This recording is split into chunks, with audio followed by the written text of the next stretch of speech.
I'm a little bit early this month because Adepticon is about to happen and I'm going to be flying out there to America.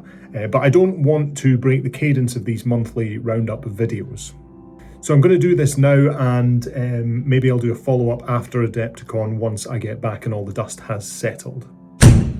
So let's start with this amazing diorama set from Maria zur Neden, done for Roman Lepat's 2025 Astronaut Challenge. Keep on happy painting Roman Lepat here. This is a set of 3 framed pieces and I found these so inspirational. They work as a set of 3 together as well as being exceptional individually. I really want to make something similar and I think the format works so well. The lighting on each piece is really well executed, the atmosphere and even the depth that Maria is getting with the format. My takeaway here is that really you can do some incredible work if you think beyond the miniature. These pieces might have been conceptualized on a plinth and they just wouldn't have the same impact if that was the case. So presentation and the format can really work wonders if you allow yourself to think outside the base, let's say.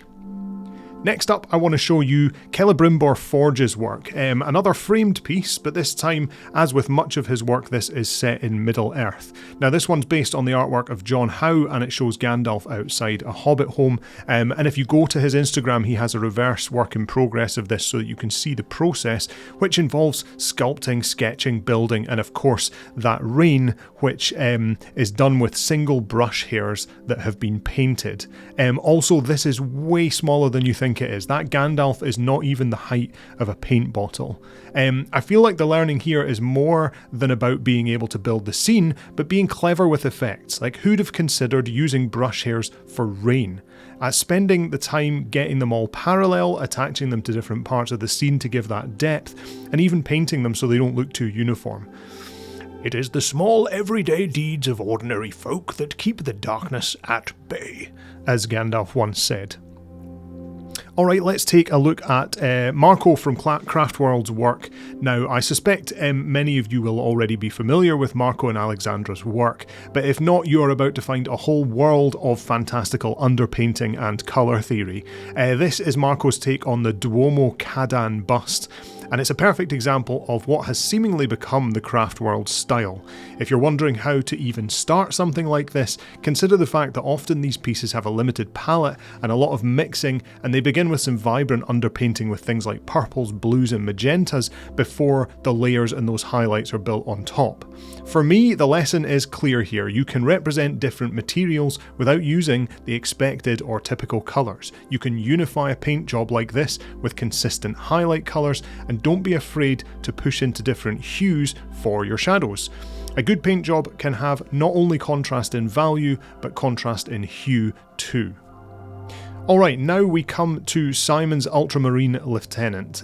For me, this is a high impact piece. It's high saturation, it's high contrast, the pose is strong, the base is enough to elevate the mini and add a lot to the scene, but not enough to overpower. His blends are so smooth, the edges are super crispy, and the face as a focal point is exceptionally well executed. Honestly, this is exactly the sort of thing that could easily take a Golden Demon Award in my opinion, and I am absolutely here for it.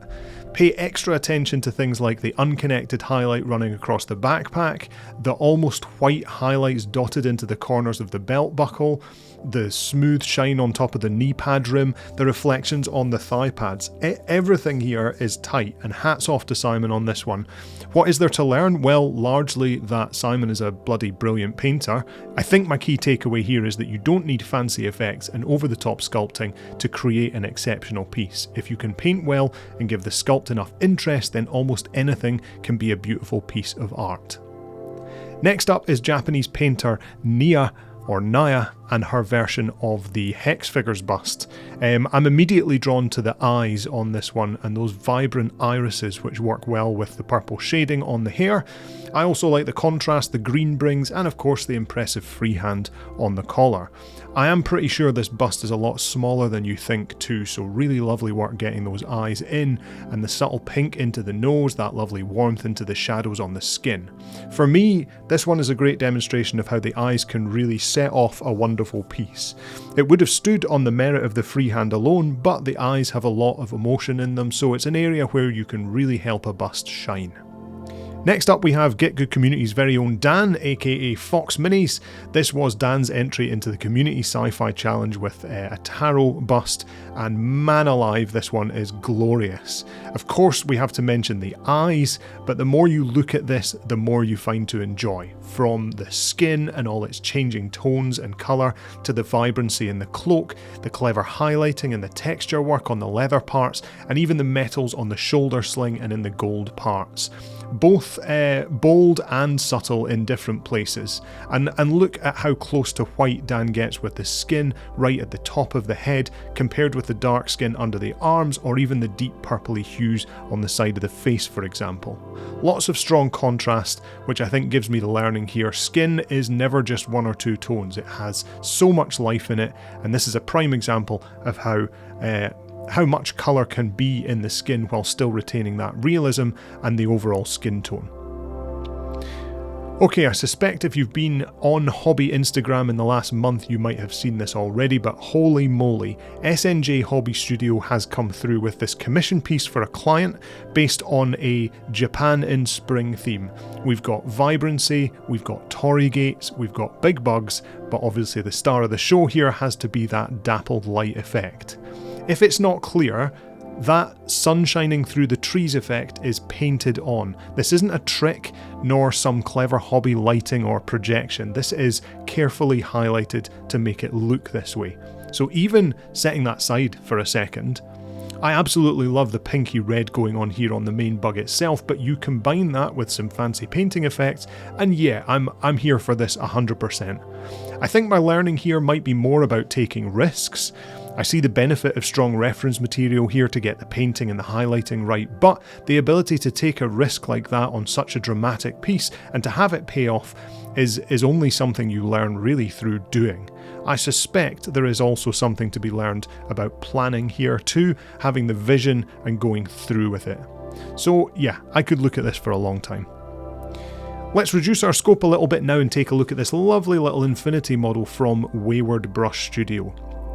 Now this might be just a gaming piece, it might be just small and I guess reasonably insignificant when compared to these large majestic pieces that we've been looking at, but this is no less impressive to me.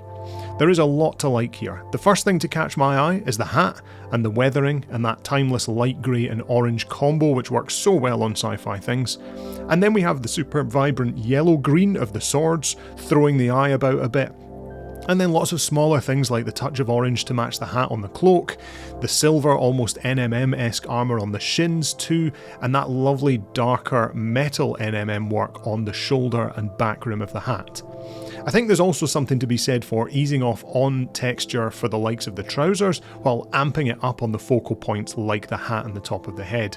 Basically, the whole thing is a real joy for me, and it shows that even small gaming pieces, and I say gaming piece as in that's the function of this piece, but not necessarily the way that it's been painted, but even small pieces like this can be really impressive on closer inspection.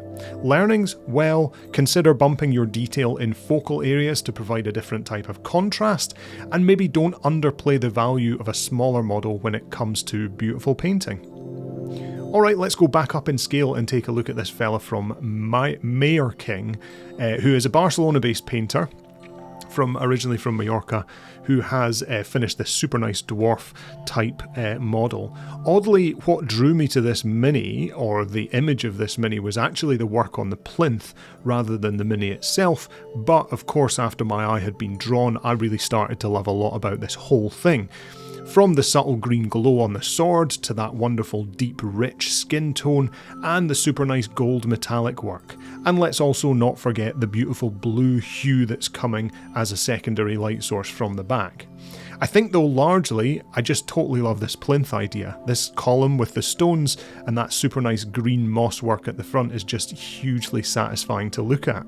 So what's the takeaway here? Well, whether intentional or not, you don't really want to forget about your base or plinth. Not that you necessarily want it to dominate, but I think there's a lot to be said for making sure you don't dedicate all your time to the mini and leaving the plinth lacking. I think there's been some clever work on this particular piece with something of a plinth sleeve to give the effect of that core part as well as the surround, but either way, it is lovely work from start to finish. Okay, now this one is a bit different. This is a painter called Warheezy, and I kid you not, for the longest time I was 100% convinced that this was either AI or CG in some way, largely based on two things. Firstly, this is not a Warhammer model, or not an official Warhammer model, it's a 3D print based on a different sculpt, and secondly, that ultra low depth of field caused by that wide aperture almost makes this tilt shift in nature, which I guess takes out anything which helps indicate scale. Anyway, that aside, I assure you this is real, and what we have here is a cracking paint job with some wonderful freehand and ultimately a certain beauty in simplicity in a way. I sort of wish Warhammer would do models like this again so that painters had a bit more of a canvas to work with, but their pursuit of detail and endless greebles means we probably won't end up with that anytime soon. That said, we can still enjoy the work of Warheezy, and you can check out his profile and probably track down the prints to try yourself if you're so inclined. This one for me is great because of that simplicity, the smooth blends, the simple light from the left, the minimal colour scheme, the nice dark lining work, especially around the eyes. Everything is done really well. The learning here is that there is beauty in simplicity. There's also the ability to show off, since freehands abound on this model. But the reality is that the simple nature of the model has done wonders for such a lovely smooth paint job. I'm going to finish up with a piece that I'm very excited to see in just a couple of days at Adepticon. This is from the Brooklyn Rats, and it is the Necromunda models from House Tai Onimodo. Amazingly, a lot like Florian's gold-winning Demon work at last year's Essen Golden Demon, this takes the models and it puts them in maybe a less Necromunda-esque setting, which, for the record, I love. My own Necromunda entry this year doesn't feel like it quite fits in the setting either, and it's nice to see painters pushing the boundaries and running with a theme they feel fits the models.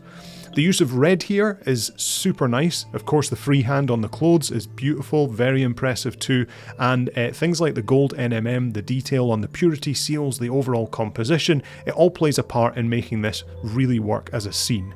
I also happen to know how fiddly these particular models are, and that they're resin not plastic, so major kudos for making this all work so nicely. Without losing your mind, I assume.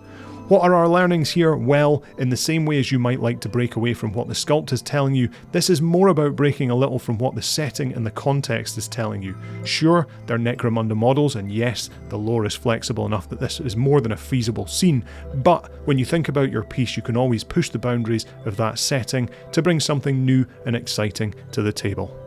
So there we have it. I am off to Adepticon tomorrow, so if you see me there, please by all means say hello, and I'll be back after that, and we'll get back to some more videos. So yes, cheers for now, thanks for watching.